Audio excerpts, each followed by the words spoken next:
Назеркин. Мен Назире, КСБ-да оқимын. Курста. Мен Құрметолла.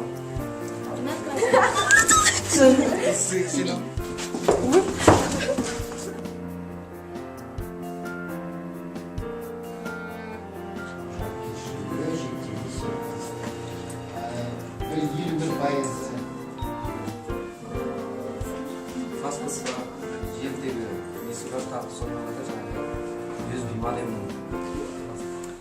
Біз қазір Кейсел орталығындамыз. Тренинг сабақ өтіп жатыр бұл жерде.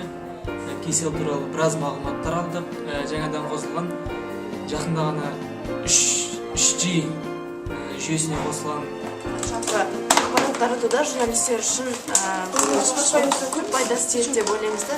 Өте жедел және кез келген адам осы мобильді телефонды пайдаланып жүрді. Сол арқылы ақпаратты тарату бізге оңай. GSM Казахстан Кейсел.